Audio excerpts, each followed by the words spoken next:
Thank you. Please be seated. Prefect joke of the day is, you know my favorite thing about shovels? What? Their technology is just groundbreaking.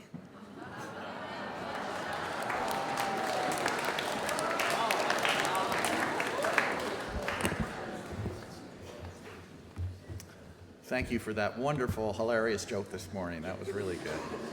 Shovels. Good morning, everyone. Welcome back. I know you feel like you've been back forever. Who feels like they've been back forever? It's only been a couple of days. So, welcome back. We're going to sing hymn number 17, Dear Lord and Father of Mankind. Listen as you sing. Stand quietly, please. Hymn number 17. Thank you.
You are wonderful. Thank you. Please be seated.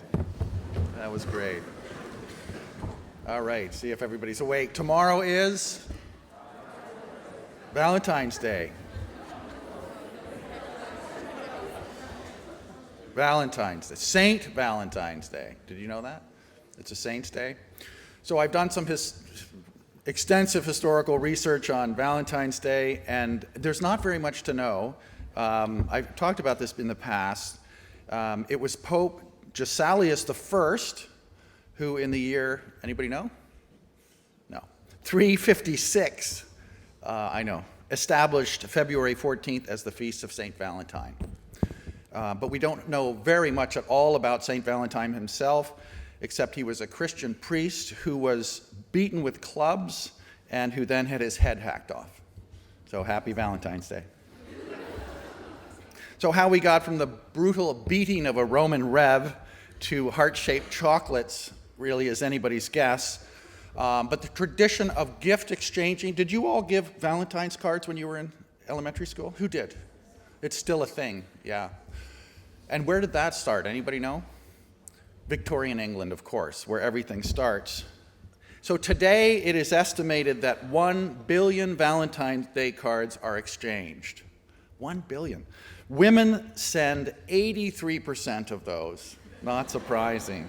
But in defense of men, 73% of all the flowers given on Valentine's Day are from men.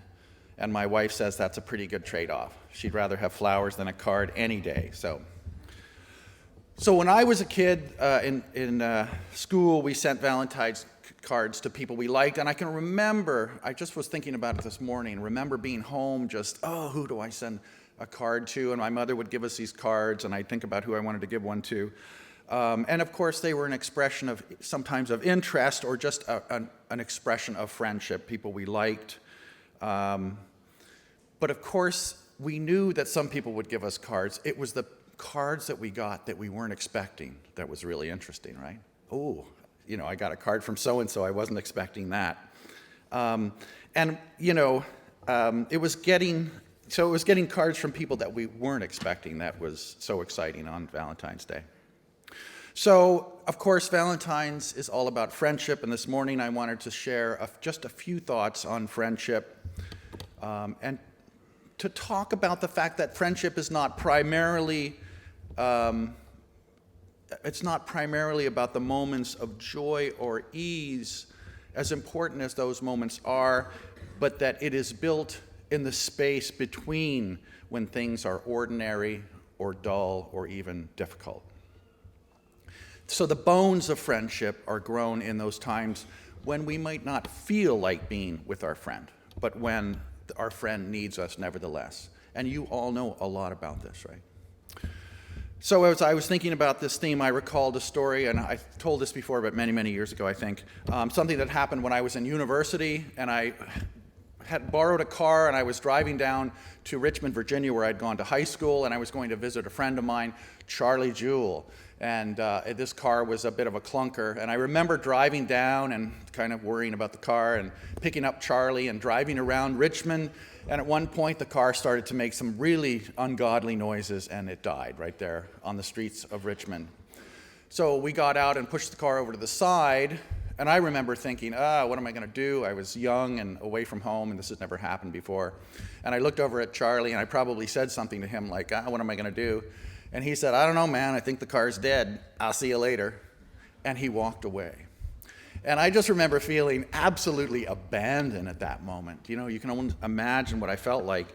And our relationship kind of ended there, I think. I don't think I ever saw him after that. But just feeling that sense of, here's my friend, and then, there he goes. So as I think back on it, I actually don't blame him. He did what he did. He did what was comfortable for him. But I can't imagine that I would have done the same. Would you have done the same? Just left your friends by the side of the road? I don't think any of you would have done that. So on a more positive note, I recently watched a documentary that had a strong impact on me with a story about a very unusual friendship. This is a little happier. It was about a boy who lived in a poor village in Kenya. He was very intelligent, but his family couldn't afford to send him to school. But he was told one day that there was a special organization to help children like him to go to school. And he was told that there was a woman in Sweden that was going to donate money to allow him to attend school. So he actually did very well in school, this young man. He eventually ended up in Harvard, where he received a law degree, and he became a human rights lawyer with an international profile, doing work all over the world. He worked for the United Nations and other organizations, and then he started his own foundation. And he knew the name of the lady in Sweden. He didn't know anything else about her, and he named his foundation after this woman in Sweden who had sent him through school. So the story that the film followed was about how this Kenyan man tracked the Swedish woman down, who had been his sponsor, and they finally did meet, and they came together, both in Sweden and later in Kenya. And it turned out the woman was a Jewish survivor of the Holocaust. And in the end, these two very different people who were literally worlds apart in age and culture and background and language ended up becoming very close and lasting friends. I just was so struck by that story. I thought it was wonderful. This little Swedish school teacher who didn't know what result her gift of $15 a month would have, but sent it faithfully for many years. And of course, she never would have realized how profoundly it would change the life of this African student, who himself would go on to work in significant ways to make the world a better place. So the point of this, of course, is that we think friendships are just friendships. We just think it's kind of what we do. But friendships can change the world. And friendships happen in the ordinary things, when one person reaches out in friendship to help another or to support another person. It's most often not dramatic. Friendship and the result of such friendly actions are results that we rarely actually understand fully. So I'm sorry Mr. Samuel isn't here, but St. David, the patron of Wales, patron saint of Wales, we're celebrating his feast day in a couple of weeks. And he was famous for saying that it is in the little things that we make a difference. The little things. And friendship isn't a big thing. It's a million little things. It's the little sacrifices, the moments when we put our comfort, our convenience, our preferences aside to make the life of our friend a little bit better.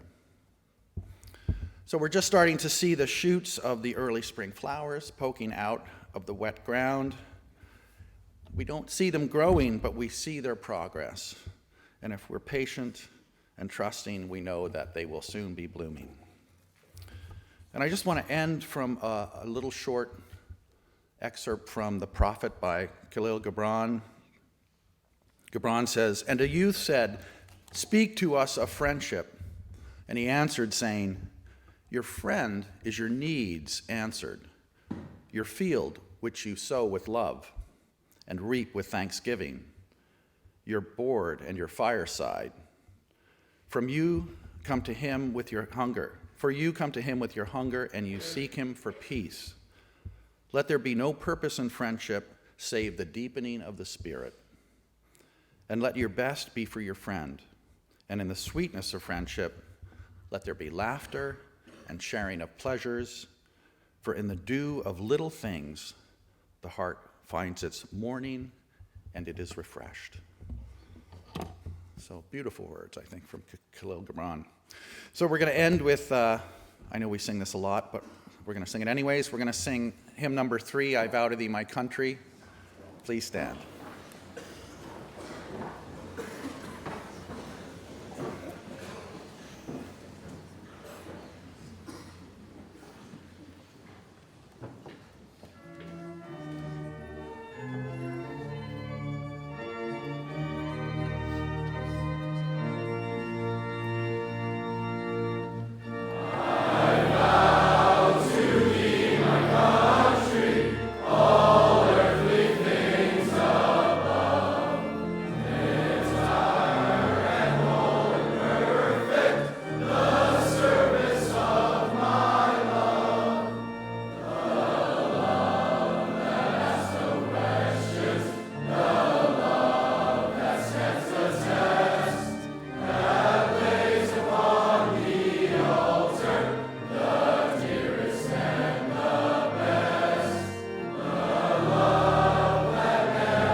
Thank you all. So today, as you go through your day, be thankful for the friendship in your lives and really take the time to think about how to be a good friend, and have a great day.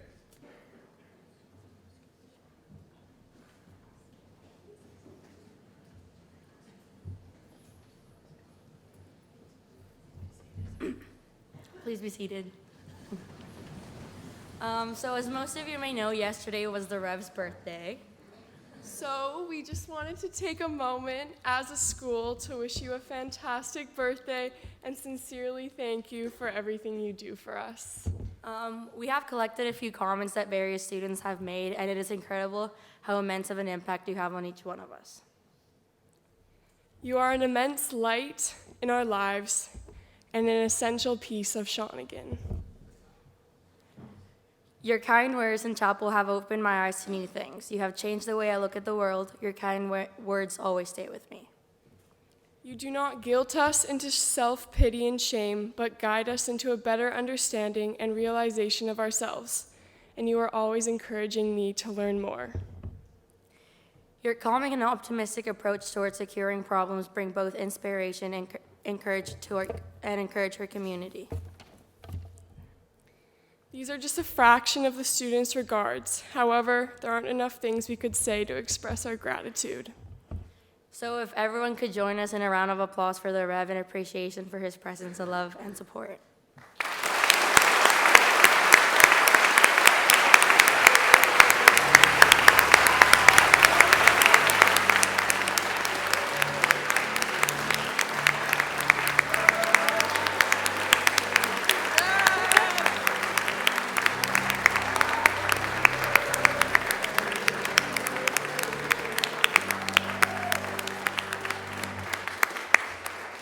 Thank you.